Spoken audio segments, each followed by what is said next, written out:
Muy bien, buenos días, tardes o noches, dependiendo a la hora que sintonicen su excelente clase del Dr. Vera. Y continuamos con patología de intestino delgado, segunda parte. Iniciamos hoy con el tema de infarto de intestino delgado. Esto se define como un bloqueo crítico de la irrigación del intestino delgado.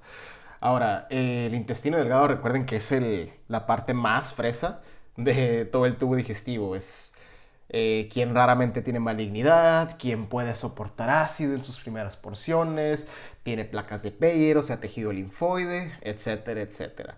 Además, tiene la mejor función, ¿no? Entre comillas, miren, ya tengo hambre.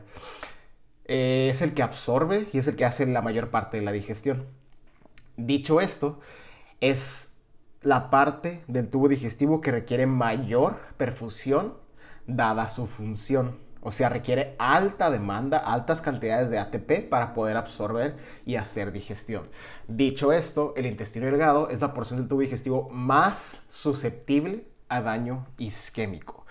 No le quites poquita sangre porque te va a hacer una isquemia y, ¿qué sigue después de la isquemia? Así es, infarto. Esto puede resultar en necrosis, es una de las complicaciones y ya tocaremos este tema en la siguiente diapositiva. La fisiopatología básicamente radica en identificar qué puede causar un infarto del intestino delgado. Y en este caso vamos a hablar únicamente del cuadro agudo, o sea, de un infarto transmural, un infarto donde de toda la pared del intestino delgado sufra de esta isquemia infarto. La causa principal, lo más común, es que ocurra un tromboembolismo de la arteria mesentérica superior, que es la que irriga la mayor parte del intestino delgado. Ahora, ¿qué puede causar un tromboembolismo en la arteria mesentérica superior? Tenemos dos causas asociadas. La primera es una fibrilación auricular. Ustedes son expertos en cardio, recuerden que ocurre en la fibrilación auricular. Así es, la aurícula no hace correcta sístole ni diástole, básicamente nomás está, entre comillas, haciendo medias sístoles y medias diástoles. Esto causa un flujo turbulento dentro de la aurícula y el flujo turbulento aumenta el riesgo que se genere una trombosis o vaya que se forme un trombo. Los trombos cuando se forman, vaya, reciben el nombre del trombo cuando están en su sitio de origen. Y en la fisiopatología se nombran embolismos cuando salen o se despegan, entre comillas, de su sitio de origen. Dicho esto, un paciente con datos de fibrilación auricular puede generar un trombo dentro de la aurícula, este puede embolizarse, o sea, salir de la aurícula y después viajar por la circulación sistémica. ¿Qué sigue después de las aurículas? Ventrículo, circulación sistémica, o sea, aorta, aorta torácica, aorta abdominal, tronco celíaco. Y una de las ramas de la aorta abdominal, después del tronco celíaco, es la arteria mesentérica superior. O sea, es una arteria de mediano calibre. Sin embargo, disminuye bastante el calibre en comparación a la aorta.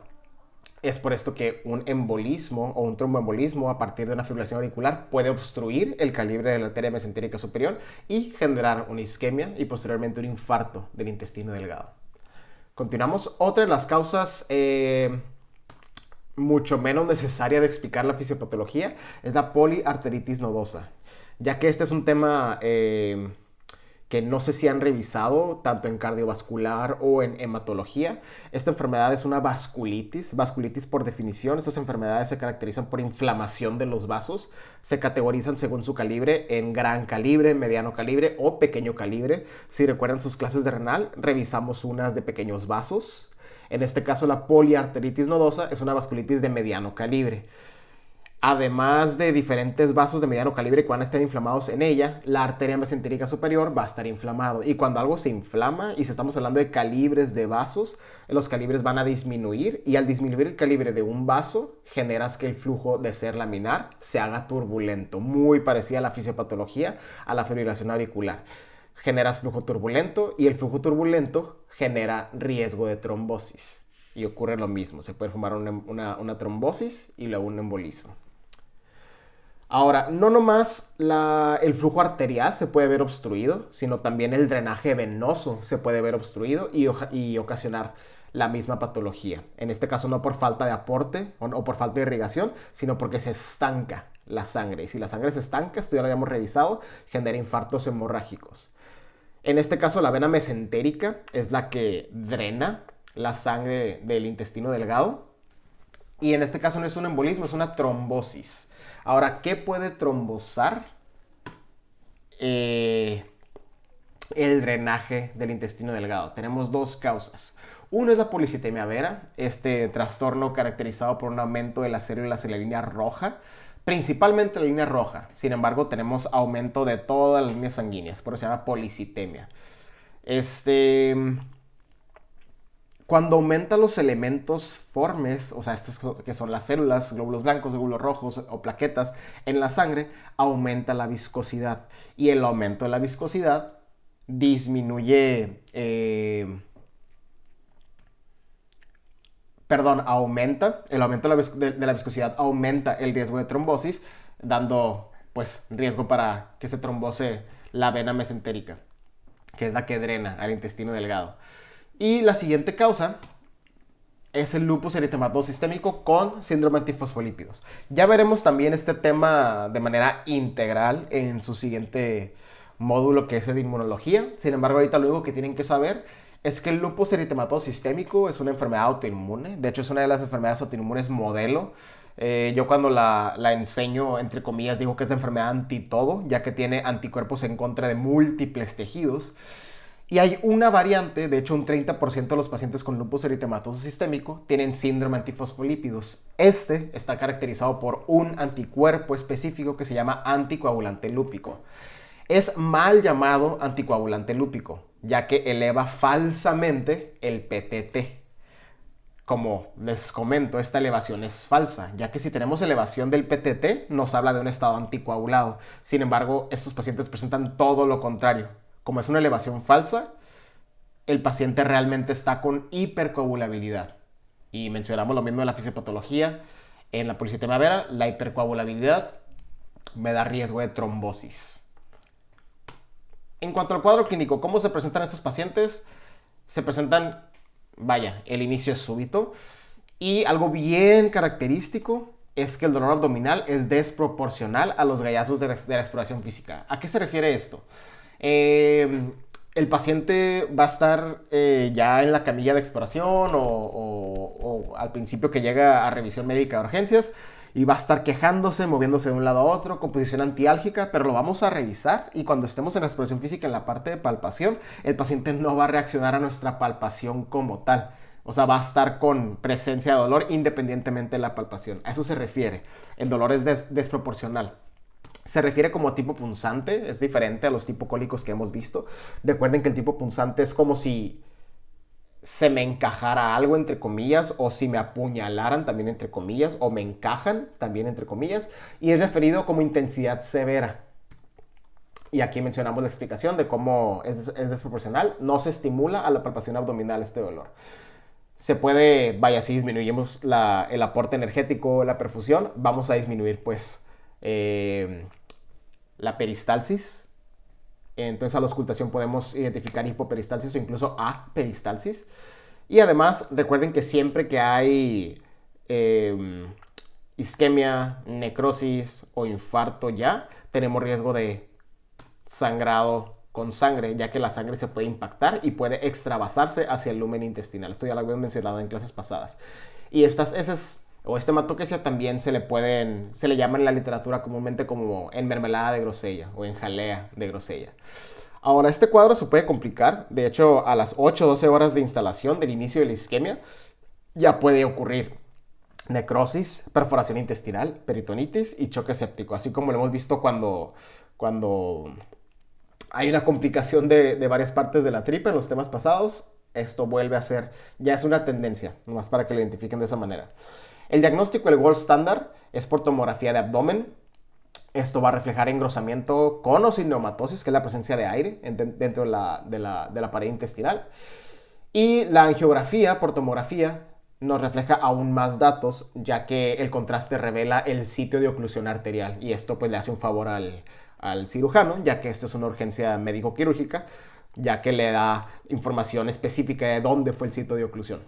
Y pues nomás para escribir un texto, el tratamiento es quirúrgico y es una resección anastomosis. Vamos a resecar la porción donde hubo el daño isquémico o tipo infarto y vamos a anastomosar las porciones sanas. A continuación tenemos una imagen de un espécimen macroscópico de una sección de intestino que fue infartada y podemos identificar cómo es un infarto hemorrágico, así se ve. Es una porción de intestino que está llena de sangre. O sea, esto fue una trombosis de vena mesentérica. Ocluyó el drenaje y la porción antes de esa oclusión va a estar atascada de sangre. Sin embargo, no porque esté llena de sangre significa que se está irrigando. O sea, está estancado, está muerto ese tejido.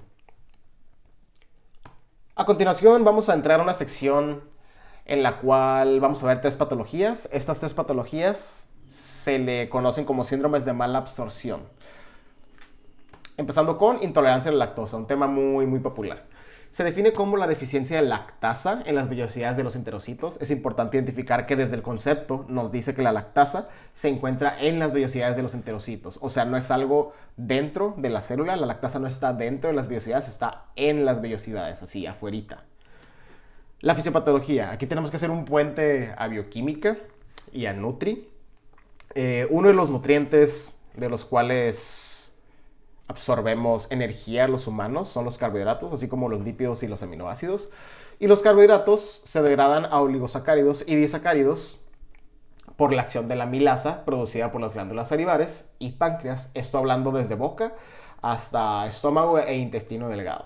Sin embargo, el intestino delgado, recuerden que es bien fresa, solo absorbe monosacáridos. ¿Y cuáles son los monosacáridos que absorbemos para poder convertirlos en energía? Así es, glucosa, galactosa y fructosa. La lactasa normalmente degrada la lactosa en glucosa y galactosa.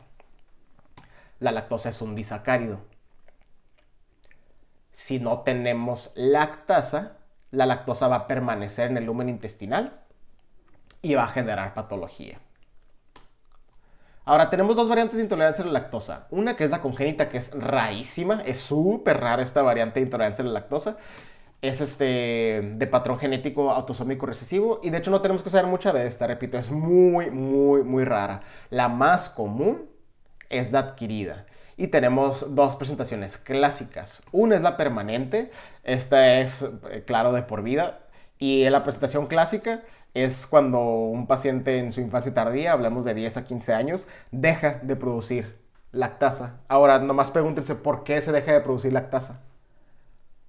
Así es, como mamíferos requerimos la lactasa los primeros años de vida cuando vamos a estar consumiendo productos con lactosa, principalmente hablando de leche materna, la cual ya solo de manera exclusiva se debe dar el primer año. Después de eso, pues ya no eso ya difiere y hay diferentes tendencias. Pero por medicina basada en evidencia se recomienda solo un año de lactancia exclusiva para generar la nutrición adecuada y la inmunidad adecuada. Sin embargo, pues en nuestras culturas consumimos productos lácteos mucho después del primer año de vida, ¿no? Es común que consumamos productos derivados de animales y dicen los expertos en nutrición que pues la leche de diferentes animales, por ejemplo la leche de vaca, pues es para el vaquito, la leche de cabra es para el cabrito. Es interesante como otra especie, o sea, nosotros nos hemos adoctrinado a consumir la lactancia de otras especies animales. Entonces, pues nomás para dejarlo como un interrogante interesante que básicamente explicaría el porqué o la fisiopatología de esta enfermedad. Regresando al tema, después de ese puente de trivia que no pidieron pero que merecían, la intolerancia a la lactosa permanente comúnmente se presenta a los 15 años de vida porque disminuye la producción de lactasa. Y esto es común, ¿eh? O sea, los genes que tenemos dejan de producir ciertas enzimas a lo largo de la vida. Tenemos células con material genético y el material genético es mutable año con año, nomás para recordar eso. Y tenemos otra variante de la intolerancia a la lactosa adquirida, que es la variante temporal. Ahora, la temporal, esto puede ocurrir secundaria a diferentes tipos de gastroenteritis, principalmente infecciosas.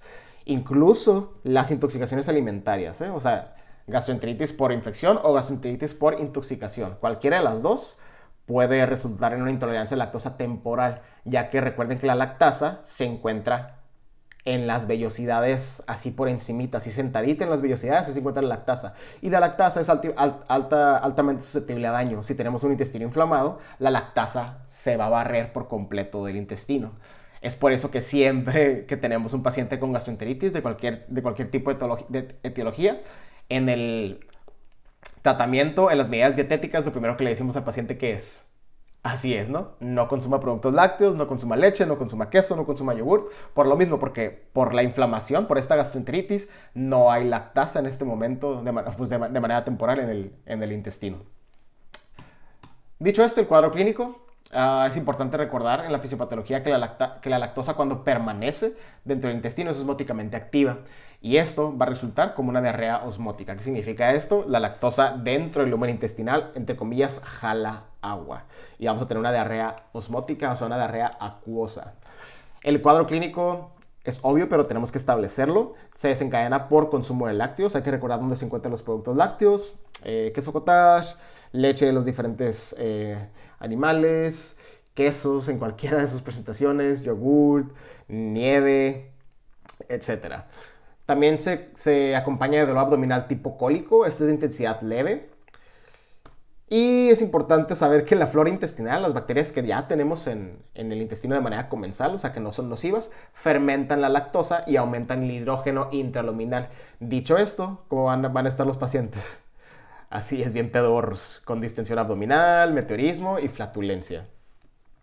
El diagnóstico está bien interesante porque este diagnóstico casi siempre lo hacen los pacientes por nosotros. O sea, incluso llegan diciendo los doctores que siempre presento este cuadro clínico cuando consumo productos lácteos. Incluso a veces ellos ya llegan con la prueba que les voy a mencionar, que es suspender los lácteos por 1 semana o 2 semanas y si ven mejoría total, básicamente hacen el diagnóstico por nosotros, pero si no, nosotros podemos hacerlo y es suficiente este diagnóstico. Este diagnóstico clínico es suficiente para hacer diagnóstico de intolerancia a la lactosa. Otra medida que tenemos, que es muy efectiva también, se utiliza mucho en el primer mundo y en la medicina privada, es la prueba de aliento con lactosa. Se le da al paciente, es muy parecida a la prueba de aliento con urea, cuando hacíamos diagnóstico de gastritis por Helicobacter pylori.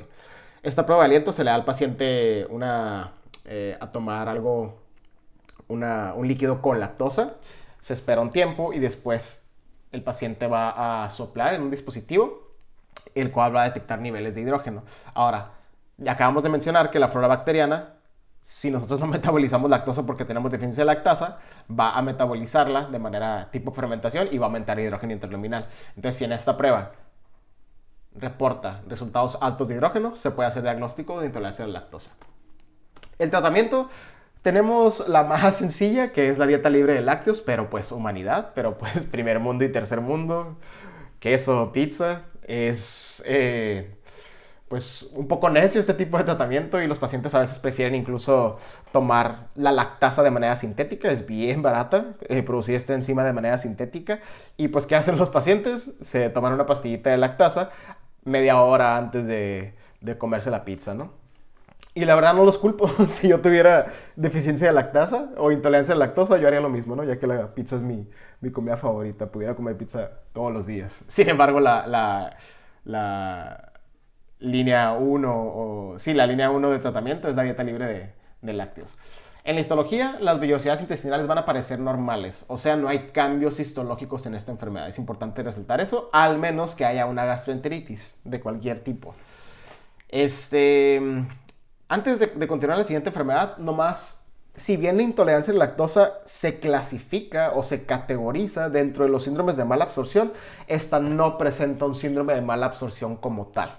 Yo sé que es algo paradójico, pero así lo agrupan a veces las bibliografías. Ahorita vamos a explicar un poquito más de eso. Entonces, repito, la intolerancia a la lactosa, si bien la agrupan dentro de los síndromes de mala absorción, esta no presenta un síndrome de mala absorción como tal. Continuamos. Enfermedad celíaca. La enfermedad celíaca es lo mismo que decir espru celíaco, es lo mismo que decir intolerancia al gluten. ¿Y qué es? Es un daño autoinmune, es importante identificar que es un proceso inmunológico donde las vellosidades del intestino se ven dañadas por una reacción alérgica, una reacción de hipersensibilidad ante la exposición del gluten, específicamente la gliadina. La gliadina es un componente del gluten que es súper patogénico en estas personas que son hipersensibles. Y de hecho vamos a aprovechar esta oportunidad para mencionar esto. La intolerancia al gluten o la enfermedad celíaca es de muy baja incidencia a nivel mundial. Súper baja, estamos hablando de menos del 1% de la población mundial. Solo las personas con la intolerancia al gluten deben de cuidarse de exponerse al gluten o deben de evitar la exposición al gluten, vaya. Nomás para hacer ese énfasis desde el principio, ya que el gluten, así como es igual que cualquier otro nutriente, nos aporta nutrientes. Sin embargo, así como hay gente alérgica al cacahuate, hay gente alérgica a la fresa, hay gente muy, muy poca alérgica al gluten. Nomás para identificar eso. El gluten se encuentra presente principalmente en productos derivados del trigo, que es pan, pastas, tortillas, arroz, además de cereales, cebada, la cerveza y el centeno. Sí, obviamente yo jamás pudiera ser intolerante al gluten, ¿no? Hablando de la pizza, ¿eh? Ahora la fisiopatología. Esto es bien importante de entender para fines del examen, de hecho. La gliadina, que es el componente más patogénico, se absorbe al intestino delgado y es deaminada, esa es la primera reacción que ocurre, por la transglutaminasa tisular. La gliadina deaminada la identifica el sistema inmune como algo patogénico, como algo nocivo. Esto no debería de ser. Normalmente yo no consumo un producto y lo identifica como nocivo mi sistema inmunológico. Por eso, repito, es una reacción alérgica. Entonces, la gliadina deaminada, una vez absorbida, la identifica la célula presentadora de antígeno. Es la primera célula de inmunidad que tiene contacto con este componente y se la presenta a las células T. Mira, tenemos algo patogénico, hay que generar inflamación. Y esta presentación es vía complejo mayor de histocompatibilidad tipo 2, clase 2. Esto vamos a repasar un poco en inmunología, pero esto es lo que deben de saber hasta ahorita. Y las células T helper, básicamente lo que se dedican es a producir citocinas que son sustancias inflamatorias, para identificar que hay un proceso inflamatorio, para identificar que hay algo nocivo en este momento y tenemos que limitarlo. Disculpen. Vamos a utilizar esta imagen nomás para repasar la fisiopatología. Tenemos señaladas las proteínas de gluten, específicamente la gliadina, que es la más patogénica. Vean cómo están las vellosidades del enterocito y luego el enterocito. Una vez absorbida la gliadina, ¿qué pasa? Así es deaminada. ¿Por quién?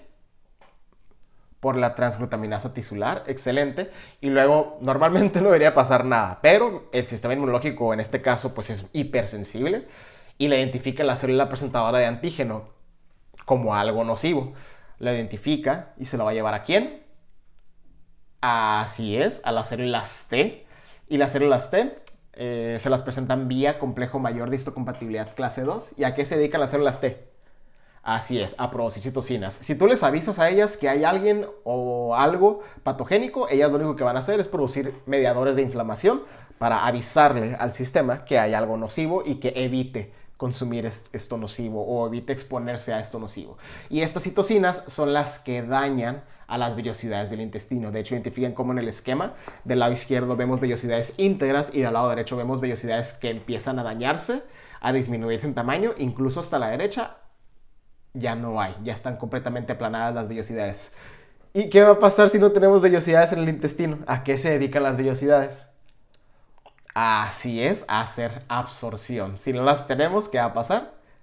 Un síndrome de mala absorción. Por eso, repito, en intolerancia a la lactosa no había síndrome de mala absorción como tal porque no hay daño a las vellosidades, al menos que ocurra una gastroenteritis Y aquí en enfermedad celíaca hay daño físico, hay daño histológico a las vellosidades y estas dejan de absorber nutrientes. Se van a empezar a quedar todos los nutrientes, los macronutrientes, carbohidratos, lípidos y proteínas dentro del intestino y van a defecarse.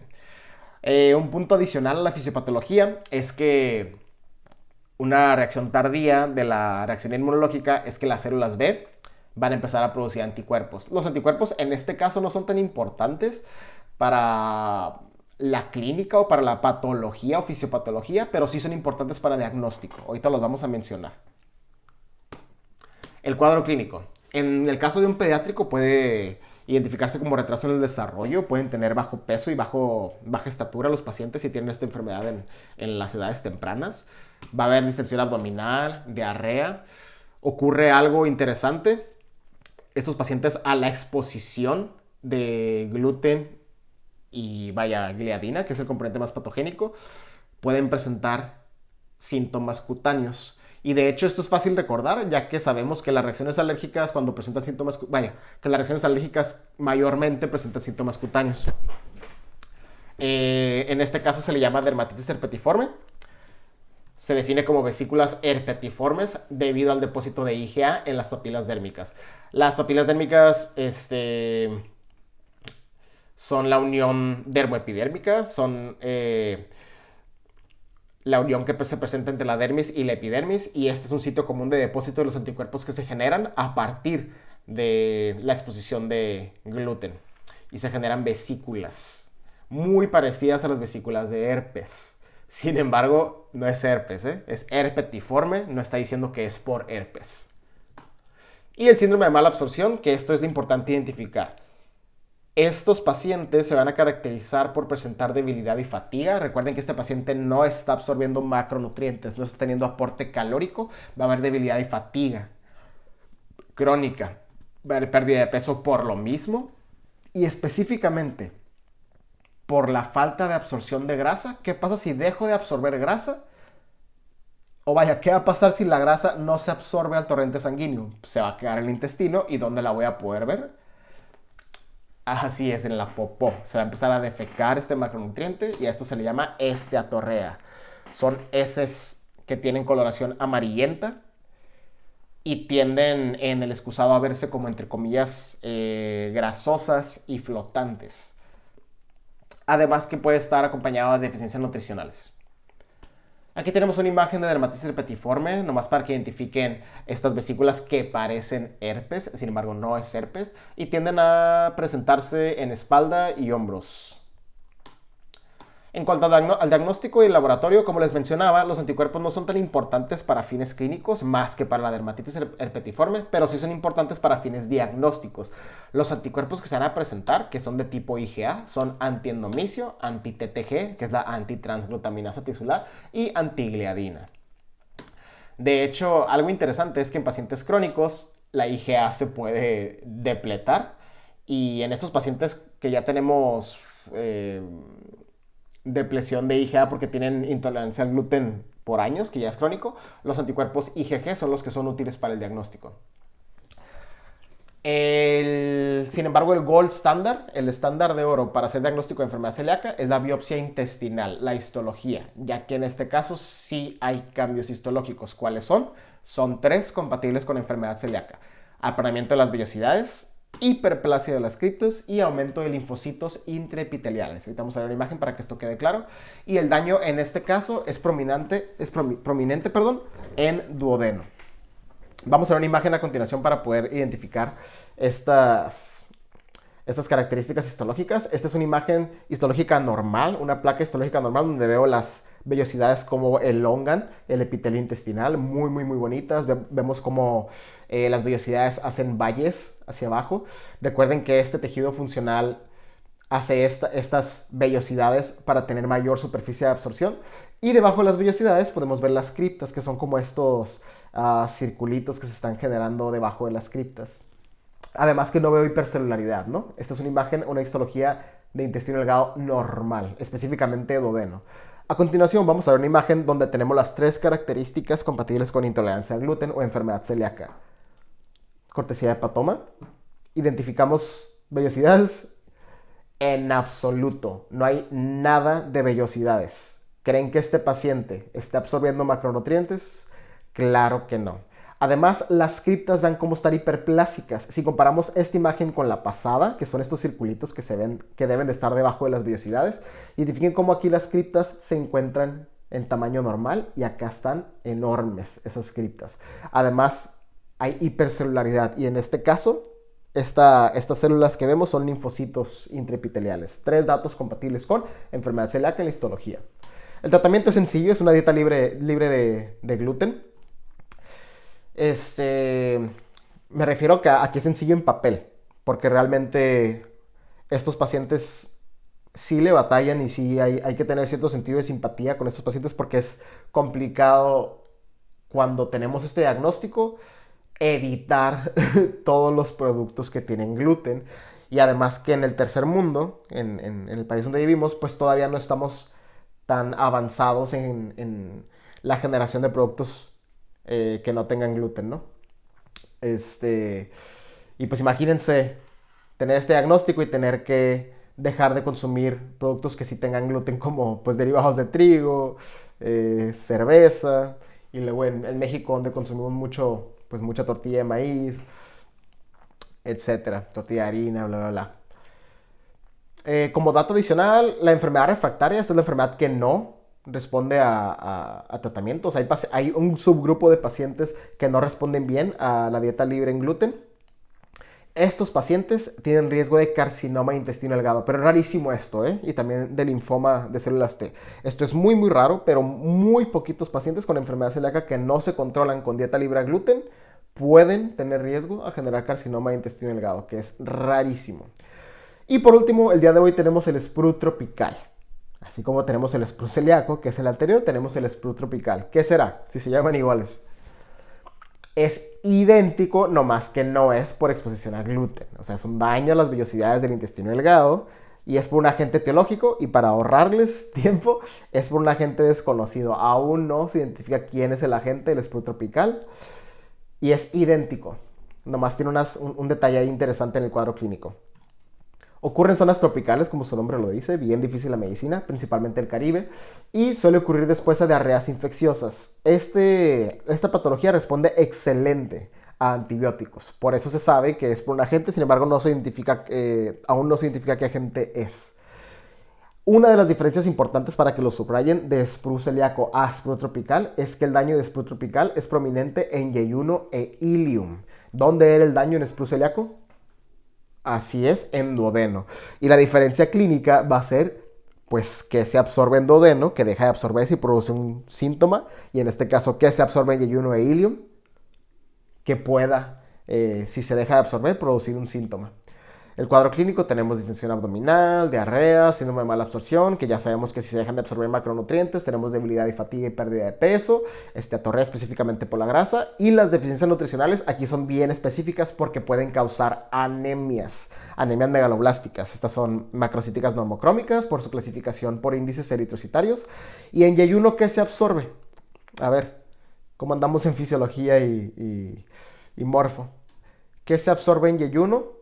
Que si se deja de absorber me puede producir una anemia. Así es, los folatos.